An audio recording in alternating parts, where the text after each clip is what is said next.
Hello.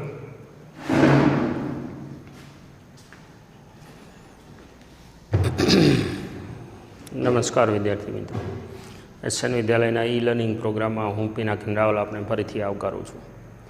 મિત્રો, આપણે chapter 4 છે એ કમ્પ્લીટ કરેલું છે અને એઝ યુઝ્યુઅલ આશા રાખું કે તમે થ્રુ થઈ ગયા છો એમાંથી અને લગભગ બધી જ વસ્તુ આપણને સમજાણી છે. એટલે હવે ચેપ્ટર 5 જે છે એનું મુહૂર્ત આજે કરશું. અને સિવાય કે કંઈ પણ એવા નાના મોટા ડાઉટ રહ્યા હોય પ્રેક્ટિસ કરતી વખતે MCQની હજુ તો આપણે કોમ્પિટિટિવ માટે પ્રેક્ટિસનું તો મસાલો સમજેલા જ નથી. એનું અલગથી કંઈક આયોજન કરશું, ખાસ કરીને નીટ JEE માટે. અત્યારે આપણે ટેક્સ્ટ બુક ઉપર ફોકસ કરી છીએ, પરિસ્થિતિ આપણી એવી છે. એટલે આગળ જતાં જ્યારે પણ અનુકૂળતા આવશે ત્યારે આપણે એ રીતે હાલશું. અને એટલે જ ખાસ તો અત્યારે જે આપણે બધું કવરેજ કરી છીએ એનાથી શું છે કે ભાઈ આપણી આગળની મજૂરી થોડીક ઓછી થઈ જાય. કારણ કે બોર્ડે ભલે સિલેબસ કટ કરેલો છે પણ અમુક ટૉપિક સમજવા માટે તો જરૂરી છે જ તે બધું. એટલે અમુક દાખલાઓ તમે ગણો અને તમે જોયું હશે કે અમુક દાખલા ઉપર મેં હોલ્ટે મારેલો છે, અમુક દાખલા આપણે ટ્વિસ્ટ કરીને ગણેલા છે.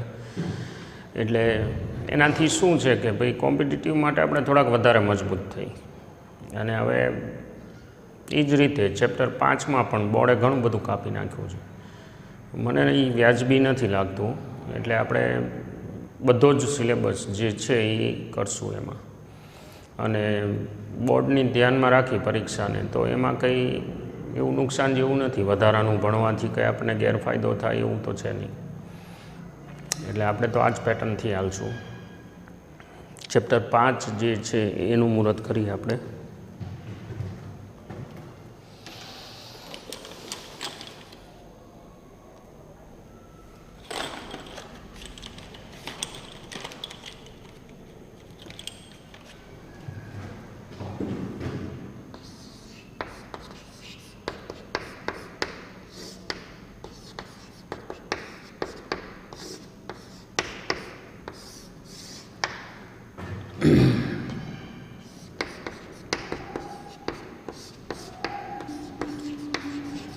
Laws of motion.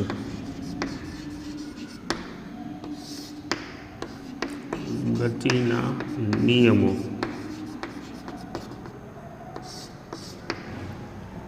બહુ જ મહત્ત્વનું ચેપ્ટર છે અને આના બેઝ ઉપર આખું મિકેનિક્સ પછીનું કોઈ બી જગ્યાએ તમે મિકેનિક્સને લગતી કોઈ પણ બાબતોની ચર્ચા કરો તો આ પાયામાં આવશે. એટલે ભૌતિક વિજ્ઞાનમાં તમારે આ ચેપ્ટરને સમજવું, જેમ મેં કીધું હતું, 4થું ચેપ્ટર એ પણ મહત્ત્વનું છે, 5મું ચેપ્ટર એ પણ મહત્ત્વનું છે. આ પાયાના ચેપ્ટર થયા. આપણે જ્યારે ગતિના અભ્યાસની શરૂઆત કરી ને ત્યારે એવી વાત કરેલી છે કે ભાઈ ગતિ જે છે એ 2 ભાગમાં એનો અભ્યાસ થાય છે. એક તો ગતિ છે શું, મતલબ કે એનું વર્ણન જ ખાલી કરવાનું છે, એની સાથે સંકળાયેલી રાશિઓ છે એને જ સમજવાની છે.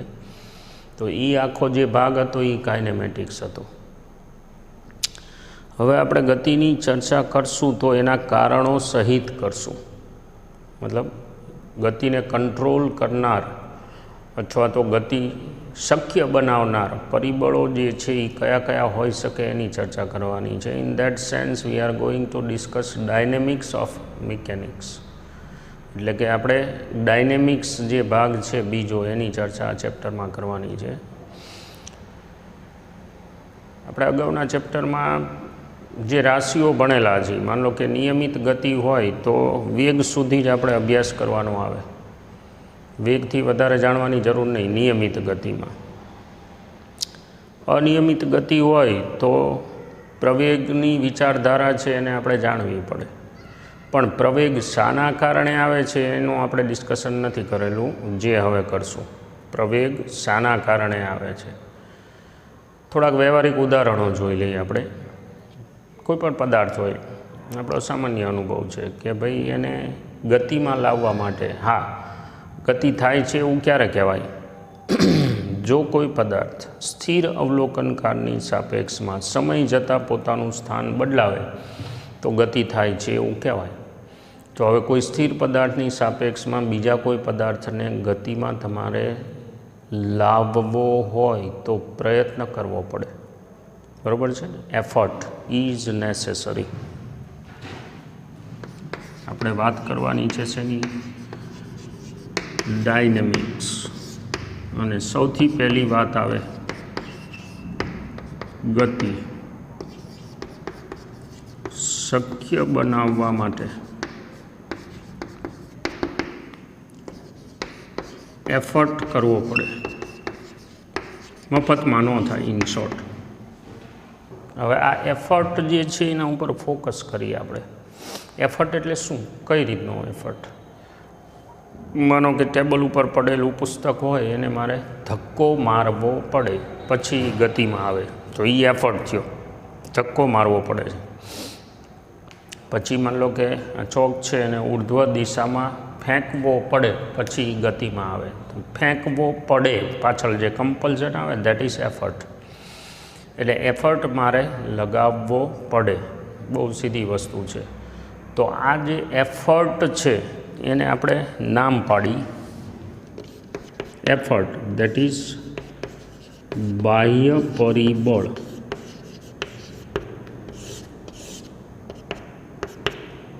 અથવા તો એને આપણે બાહ્ય બળ કહીશું. એકચ્યુઅલમાં એવું કહેવાય છે કે ધ એન્ટિટી, શબ્દ પકડજો, the entity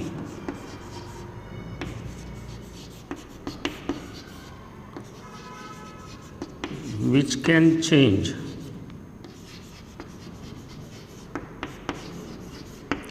the state of motion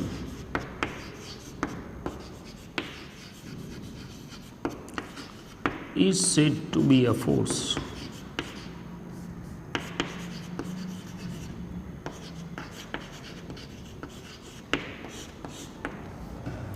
The entity which can change the state of motion is said to be a force. પદાર્થની ગતિની અવસ્થામાં ફેરફાર કરી શકે એવી કોઈ વસ્તુ, એન્ટિટી ઇટ મીન્સ અસ્તિત્વ ધરાવતી એવી કોઈ વસ્તુ. વસ્તુ એટલે આપણે ઓલું ગીવ એન્ડ ટેક ટાઈપ નથી આ, બરાબર ને? એન્ટિટી એટલે જેનું અસ્તિત્વ હોય એને એન્ટિટી કહેવાય.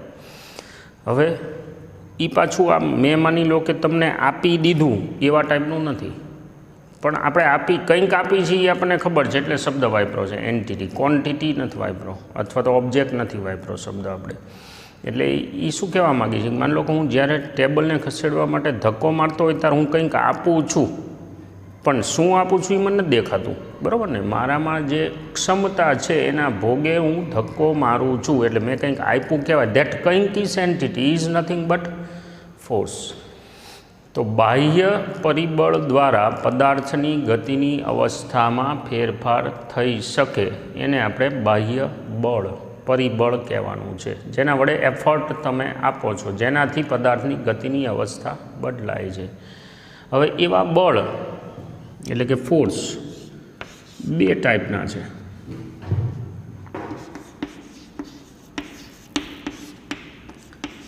એક છે કોન્ટેક્ટ ફોર્સ અને બીજો છે ફિલ્ડ ફોર્સ.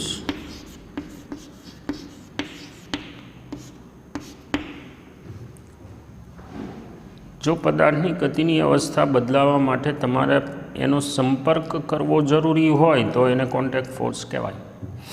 માનો કે હમણાં જ મેં કીધું કે ટેબલ મારે ખસેડવું હોય તો મારે એને અડવું પડે, બરાબર ને? ઊભા ઊભા આપણે એમ કંઈ જા તો એમ ન મેળ પડે, તો એના માટે મારે એનો સંપર્ક કરવો પડે. એવી જ રીતે હું પથ્થરનો ઘા કરું તો પથ્થર મારા હાથમાં લઈ અને મારે ફેંકવો પડે.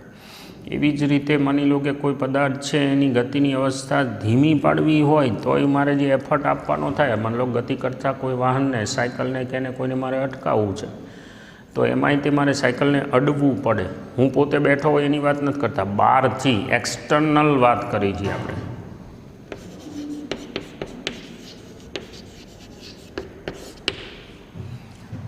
તો તો બહારથી તમારે જે આપવું પડે છે એમાં જો સંપર્ક જરૂરી હોય તો એવા ટાઈપના જે ફોર્સ છે એને કોન્ટેક્ટ ફોર્સ કહેવાય. અમુક પરિબળો એવા છે કે જે પોતે બળ લગાડી શકે, મતલબ પદાર્થની ગતિની અવસ્થામાં ફેરફાર કરી શકે એવાય ફેક્ટર છે, એવાય તે પરિબળો છે, પણ એના માટે સંપર્ક જરૂરી નથી હોતું. લાઈક ગુરુત્વાકર્ષી બળ છે,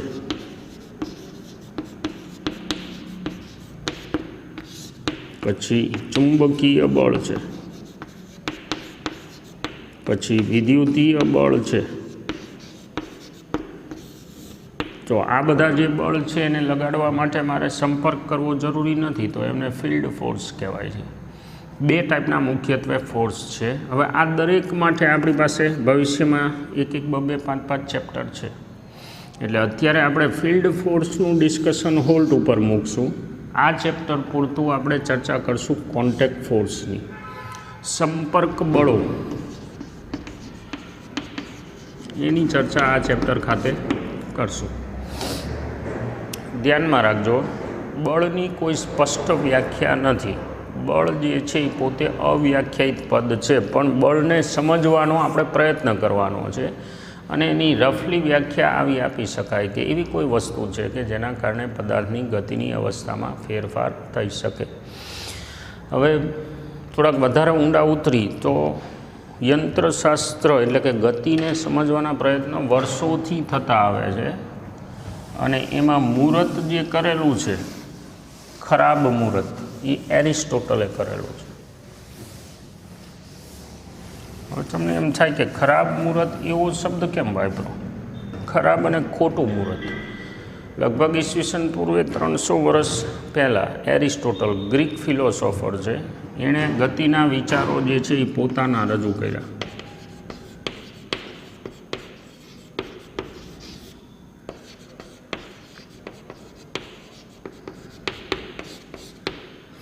ગતિ માટે એરિસ્ટોટલની વિચારધારા.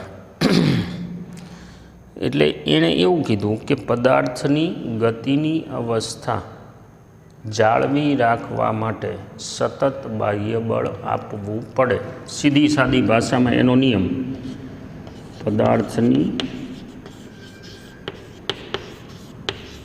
ગતિની અવસ્થા જાળવી રાખવા બાહ્ય બળ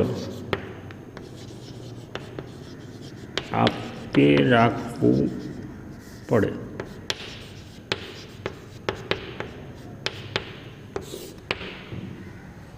સાદી ભાષામાં લખેલું છે, એનો નિયમ પોતે જે વિચારેલું છે એ, એટલે આમ પાયાનો વિચાર છે અને અત્યારે ખોટો છે. પદાર્થની ગતિની અવસ્થા જાળવી રાખવા બાહ્ય બળ આપે રાખવું પડે. હવે આમ સામાન્ય અવલોકન આપણા જોઈએ વ્યવહારના, તો એરિસ્ટોટલનો નિયમ છે એ સાચો લાગે. સામાન્ય ઉદાહરણ એટલે કેવા? માનો કે તમે પોતે સાયકલ હલાવો છો, હવે સાયકલ હલાવતા તમે પેડલ જે છે એ છોડી દો, તો સાયકલ છે એ થોડીક વાર પછી અટકી જવાની છે. બહુ સીધી વાત છે. તો તમે શું કહેશો કે સાયકલની ગતિની અવસ્થા ચાલુ રાખવા માટે પેડલ માયરે રાખવા પડે. વસ્તુ તો વ્યાજબી જ છે, પણ એ વ્યવહારિક અવલોકન છે. આ જે છે ને એ વ્યવહારિક છે, વૈજ્ઞાનિક અથવા તો તાર્કિક નથી.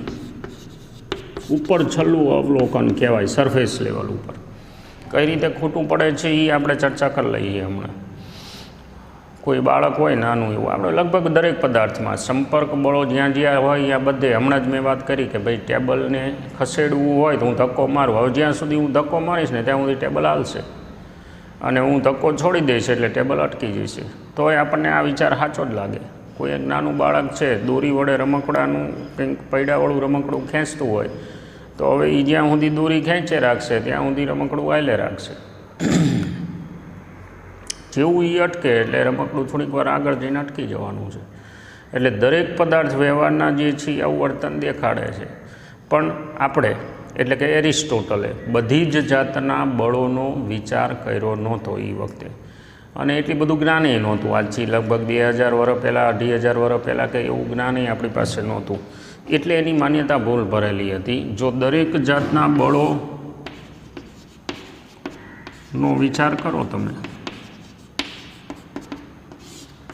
તો આ માન્યતા ખોટી લાગે. હવે કઈ રીતે એનો અભ્યાસ ગેલેલિયોએ કરેલો છે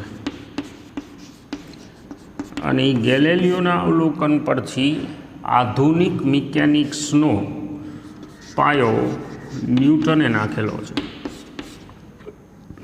મુહૂર્ત કર્યું આને સાચું 16મી 17મી સદી.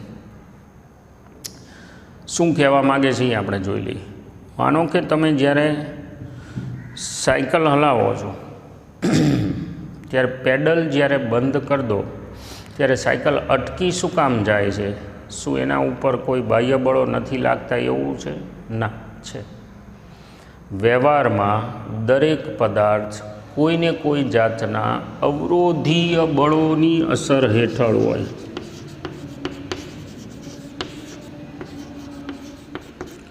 જે હંમેશા પદાર્થના વેગનો વિરોધ કરતા હોય એવા બળો કયા હોઈ શકે? ઘર્ષણની આપણે ચર્ચા કરશું. પછી શ્યાનતા બળની ચર્ચા કરશું. ઘન પદાર્થોના કિસ્સામાં જ્યારે ઘન પદાર્થોની સપાટી એકબીજા સાથે સંપર્કમાં હોય ત્યારે આ બળનું અસ્તિત્વ હોય છે, ઘર્ષણ બળનું. તરલ પદાર્થો જ્યારે એકબીજાના સંપર્કમાં હોય, તરલ મતલબ જેનું વહન થઈ શકે એવા, તો એવા જ્યારે એકબીજાના સંપર્કમાં હોય ત્યારે શ્યાનતા બળ અસ્તિત્વમાં હોય છે, જે વેગનો વિરોધ કરનારા પરિબળો છે. હવે એકચ્યુઅલમાં જ્યારે સાયકલ તમે હલાવતા હલાવતા પેડલ છોડી દો છો તો એ વખતે થાય છે શું કે ભાઈ જે ઘર્ષણ લગાડનારું રોડની સપાટી અને ટાયર જે છે સાયકલના, એ બે વચ્ચે લાગતું ઘર્ષણ બળ સાયકલની ગતિનો વિરોધ કરે છે. અને સાયકલની ગતિનો વિરોધ કરવાના કારણે એ અટકે છે. તમે પેડલ છોડી દીધા એટલે નહીં. હવે તમે જ્યારે પેડલ મારતા હોય ત્યારે શું ઘટના બને છે? તો કે પેડલ મારતી વખતે તમે બળ જે આપો છો એ બળ આપતી વખતે તમારા દ્વારા અપાયેલા બળ જેટલું વિરુદ્ધ દિશામાં ઘર્ષણ બળ બેલેન્સ થઈ જવાના કારણે સાયકલની ગતિની અવસ્થા ચાલુ રહે છે. આ હકીકત છે. એટલે તમારે સાયકલના પેડલ મારવા પડે છે અથવા તો તમે સાયકલના પેડલ મારો છો એટલે સાયકલની ગતિ ચાલુ રહે છે. અને તમે માની લો કે બંધ કરી દેશો તો એ બંધ થઈ જશે. પણ અહીંયા જવાબદાર કોણ છે? બાહ્ય બળ છે, એક્સટર્નલ. જો એ એક્સટર્નલ બળ ન હોત, હવે પ્રશ્ન અહીં આવે છે એરિસ્ટોટલ ખોટો ક્યાં છે?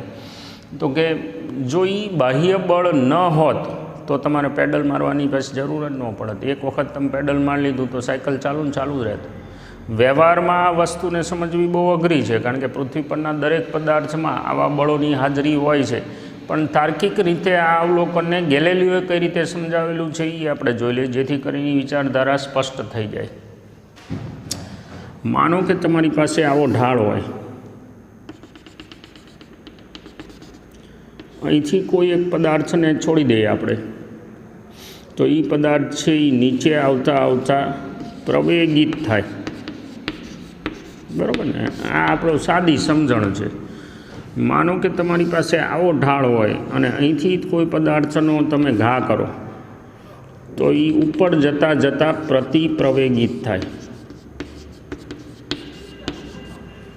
મતલબ કે પદાર્થના વેગના મૂલ્યમાં વધારો કરવા માટે આ કારણ છે, ઘટાડો કરવા માટે આ કારણ છે. તો હવે ઢાળ હોય જ નહીં તો પદાર્થના વેગમાં વધારો કે ઘટાડો થાય ખરો? ન થાય. એનો મતલબ એની ગતિની અવસ્થા જળવાઈ રહે. આ તાર્કિક અવલોકન થયું. ગેલેલિયો પ્રમાણમાં ખાસો એવો ઊંડો ઉતરેલો છે આ વિચારોમાં. અને અત્યારે તો આપણને બહુ નાની એવી વસ્તુ લાગે, પણ જે તે સમયે જ્યારે જ્ઞાન પૂરતું નહોતું ત્યારે એને સમજવામાં અઘરું તો હતું જ. તે હજુ વધારે અને સ્પષ્ટ કરી ગેલેલિયો એક્ઝેક્ટલી શું કહેવા માગે છે. માનો કે એકદમ લીસી સપાટીવાળો ઢાળ આવો આપણે બનાવી, બે બાજુ ઢાળ જે છે એ સરખા પ્રમાણમાં હોય એવી રીતે, અને લીસો ઢાળ એટલે કે ઘર્ષણ બળ લગભગ નથી એવું માની લઈએ આપણે. હકીકતમાં ઘર્ષણ બળ ન હોય એવું બને જ નહીં, પણ માની લઈએ. તો હવે હું કોઈ એક પદાર્થને અહીંયાથી છોડું, જેની હાઇટ માની લો કે 2 મીટર છે, એટલે એ નીચે આવતા આવતા પ્રવેગિત થશે, પછી આ બાજુ ચડે ત્યારે પ્રતિપ્રવેગી થશે. પણ જો ઘર્ષણ હોય જ નહીં તો એની હાઇટ છે એ પહેલાં જેટલી જ થવાની, મતલબ 2 મીટર હાઇટ સુધી એ પહોંચશે, પછી અહીંયાથી પાછો આવશે. મતલબ એવો થયો કે શૂન્યમાંથી એ મેક્સિમમ વેગે પહોંચશે અને મેક્સિમમ વેગમાંથી શૂન્ય વેગે પહોંચશે, શરત ઘર્ષણ હોય જ નહીં તો. હવે આપણે એવું વિચારી કે આ બાજુનો ઢાળ છે એ એમને એમ રાખી અને આ ઢાળ છે એને સહેજ ઓછો કરી. અહીંથી પદાર્થ પ્રવેગિત થવાનો નીચે આવતા આવતા, અને હવે એવું કહેવાય કે સાઈડના ઢાળ ઉપર પહેલાંની કમ્પેરિઝનમાં એ વધુ અંતર કાપશે. તાર્કિક વસ્તુ થઈ, બરાબર ને. આ ઢાળને સહેજ પાડી દીધો, મતલબ કે એના ગતિના વિરોધ કરનારું જે કારણ હતું, કયું? આ ઊંધો ઢાળ. એ ઢાળ આપણે સહેજ પાડી દીધો છે, તો આ ગતિ જે છે એ પહેલાંની કમ્પેરિઝનમાં વધુ દૂર સુધી થવાની, પછી અટકશે. હજુ આપણે એક કામ કરી, આ ઢાળ એમને એમ રાખી અને આ બાજુનો ઢાળ હજુ ફ્લેટ કરી નાખી અને પછી અહીંથી પદાર્થને મુક્ત કરી દઈ, તો આ પદાર્થ છે એ જવાનો અહીંયા મેક્સિમમ વેગ પહેલાં જેટલો જ પ્રાપ્ત કરશે અને પહેલાં કરતાં વધુ દૂર જઈ શકશે બીજી આકૃતિ કરતાંય તે, અને પછી અટકશે. તો હવે જો હું આ ઢાળ છે એને પાડી દઉં હાવ, તો એ ક્યાંય અટકશે નહીં. ઢાળ હોય તો પાછો આવે છે, ઓછો ઢાળ હોય તો દૂર જઈને પાછો આવે છે, એથી ઓછો હોય તો દૂર જઈને પાછો આવે. ઢાળ હોય જ નહીં તો એની ગતિમાં પ્રતિપ્રવેગ આવશે જ નહીં, મતલબ કે એની વેગની અવસ્થા જે છે એ ચાલુ રહેશે. શરત શું ધારી છે આપણે? ઘર્ષણ રહિત પરિસ્થિતિ છે, મતલબ કે ઘર્ષણ અંદર છે નહીં. હવે આ પરિસ્થિતિમાં આ જે પરિસ્થિતિ દેખાય છે એમાં એક સીધો સાદો નિયમ આપણે પોતે બનાવી શકીએ, જે ગેલેલિયોનો ગતિનો નિયમ છે. એક હોલ્ટ મારી, હલો, સોરી, બહાર કકળાટ વધી ગયો હતો એટલે થોડોક હોલ્ટ મારવો પડ્યો. Let's make it continue. તો આ જે ઢાળની આખી પરિસ્થિતિ છે એ શું કહેવા માગે છે? ગેલેલિયોનું જે વિધાન આપણે સમજવું છે. પદાર્થને પ્રવેગિત કરવા માટે કારણની જરૂર છે, મતલબ કે એના વેગમાં વધારો કરવા માટે, એના વેગમાં ઘટાડો કરવા માટે કારણની જરૂર છે. પણ એના વેગમાં વધારો કે ઘટાડો ન કરવો હોય તો કારણની જરૂર નથી. આ તાર્કિક અવલોકન થયું, અને એના આધારે એવું કહી શકાય કે પદાર્થની ગતિની અવસ્થામાં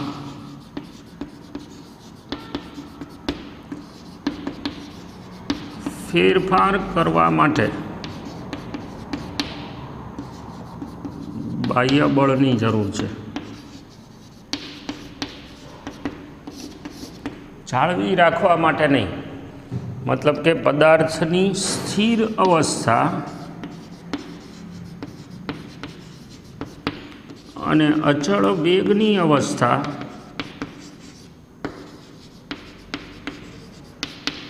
બંને સમતુલ્ય છે. પદાર્થની સ્થિર અવસ્થા અને અચળ વેગની અવસ્થા બંને સમતુલ્ય છે, બંને એક જ પરિસ્થિતિ છે, અને એમાં જો ફેરફાર કરવો હોય તો બાહ્ય પરિબળની જરૂર છે, નહીંતર નહીં.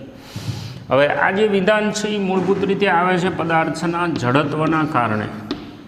ઇનર્શિયા, દરેક પદાર્થમાં દળના કારણે એક ખાસ જાતનો ગુણધર્મ છે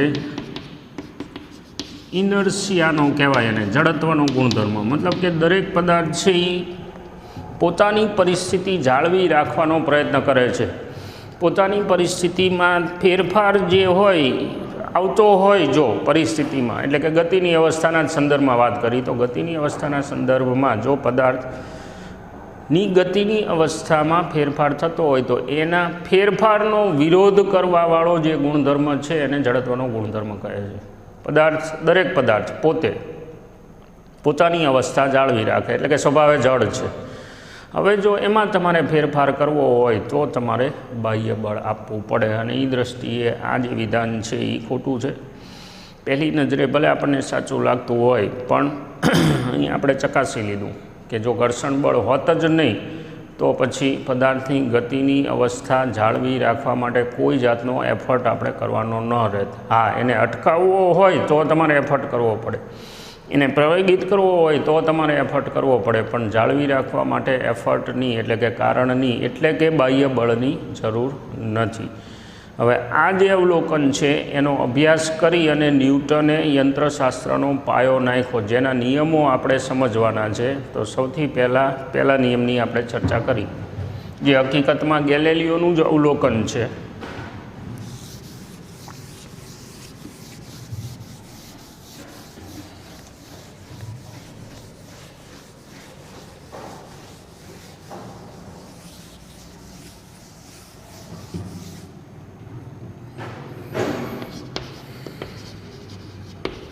ન્યૂટનનો ગતિનો પહેલો નિયમ.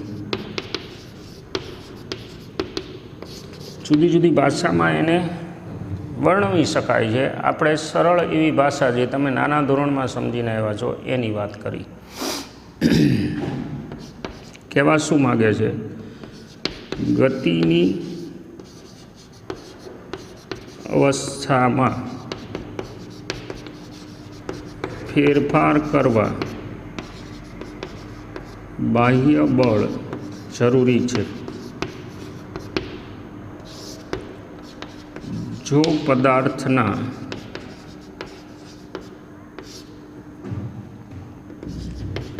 વેગમાં ફેરફાર કરવો હોય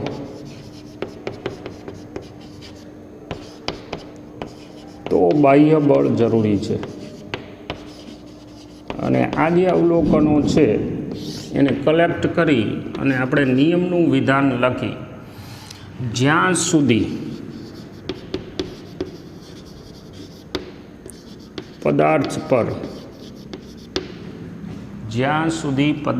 પર અસંતુલિત એવું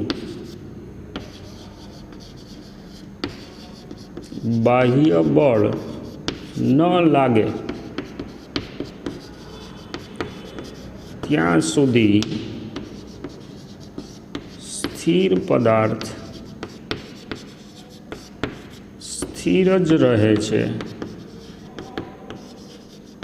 અને ગતિશીલ પદાર્થ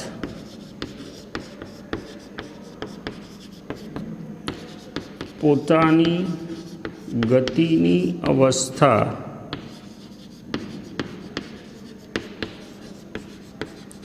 જાળવી રાખે છે.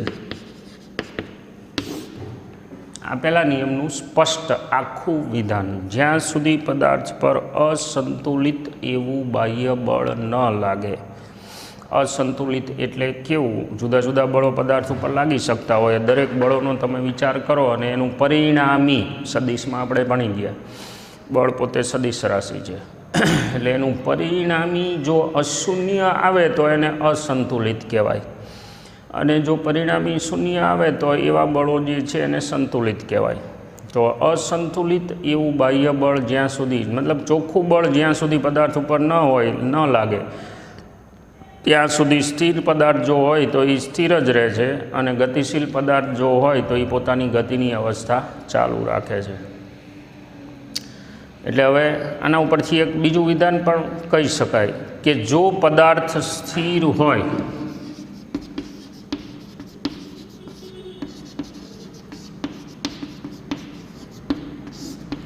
તો એના ઉપરથી નિદાન એવું કરી શકાય કે પદાર્થ પર લાગતા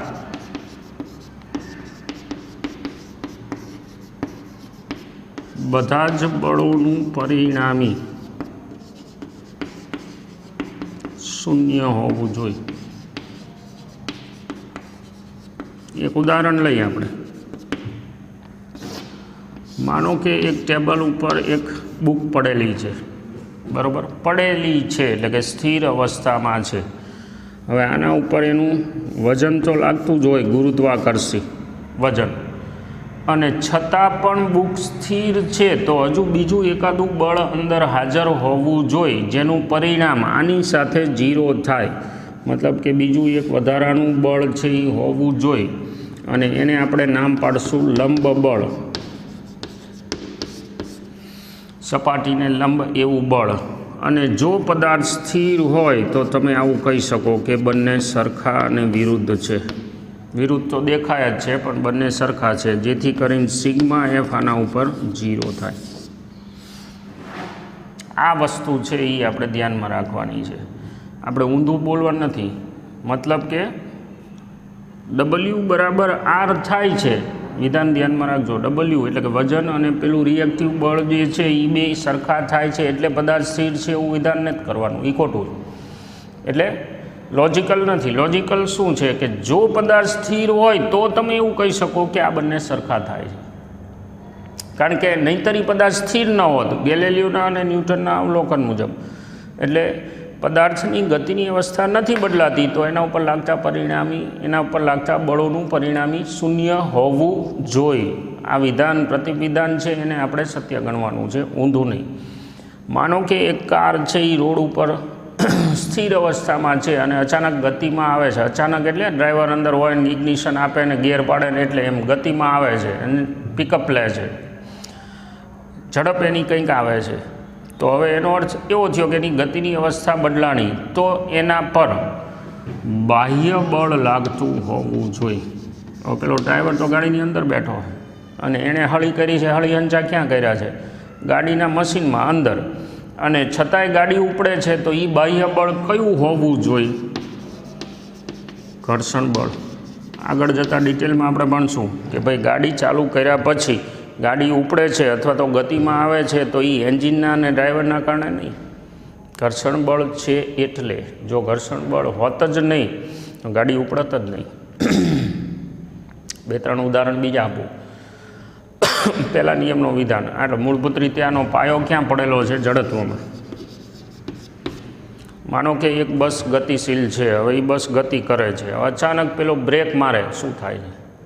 તમારું આખું બોડી આગળ વયું જાય છે, બરાબર ને? અને પગ જે છે એ નીચે રહે છે. હવે જડત્વના કારણે તમારું આખું શરીર ગતિની અવસ્થા જાળવી રાખવાનો પ્રયત્ન કરે છે. એટલે ચાલુ બસ છે માનો કે ગતિમાં, તો તમારું શરીર જડત્વના કારણે બસની સાથે સાથે ગતિમાં રહેવાનો પ્રયત્ન કરે છે. હવે તમારા પગ જે છે એ તળિયા સાથે સંપર્કમાં છે.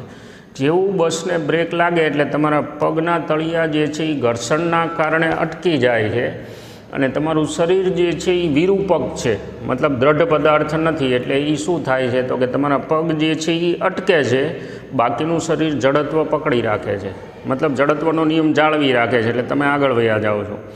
હવે એવા સંજોગોમાં જે આપણા શરીરના સ્નાયુ જે છે એ પાછા પકડ મેળવી રાખે છે, એટલે બેલેન્સ કરી નાખે છે.